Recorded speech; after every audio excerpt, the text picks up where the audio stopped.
नमाज़े जुमा के दौरान इमाम काबा की तबीयत खराब। दूसरे इमाम ने जुमा नमाज मुकम्मल करवाई। तफसीलात के मुताबिक मक्का मुकर्रमा में मस्जिद अल हराम में नमाज जुमा के वक्त शेख माहिर अल मयकली ने जुमे का खुतबा पढ़ाया, लेकिन वो उसे मुकम्मल नहीं कर सके। खुतबे के इख्तिताम पर उनके चेहरे पर थकावट के आसार नमूदार हो गए और उनकी तबीयत खराब दिखाई देने लगी। उन्होंने खुतबे का इख्तिताम किया और नमाज शुरू की, लेकिन नमाज शुरू करने के बाद वो सूरह फातिहा भी मुकम्मल न कर सके और उनकी तबीयत खराब हो गई। इस मरहले पर उनके पीछे पहली सफ में मौजूद अल शेख अब्दुल रहमान सुदैस फौरी तौर पर आगे बढ़े और नमाज मुकम्मल कराई, जिसके फौरन बाद सोशल मीडिया प्लेटफॉर्म पर शेख माहिर अल मयकली के लिए पैगामात और दुआओं की अपील की जाने लगी। लोगों ने शेख माहिर अल मयकली की सेहत के हवाले से परेशानी का इजहार किया। बताया गया कि शेख माहिर की तबीयत की खराबी धूप के असरात के बायस हुई थी।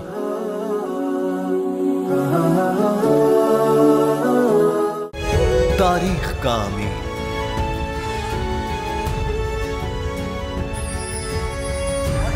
आजादी की अलामत,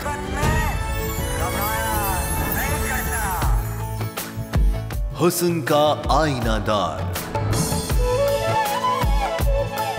फिक्रो नजरिए की अक्कास, सरफराजी का गवाह, यानी हम सबका निगहबान पाकिस्तान।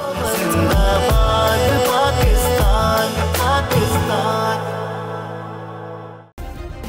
सब्सक्राइब करें और बेल दबाएं ताकि कोई खबर रह न जाए।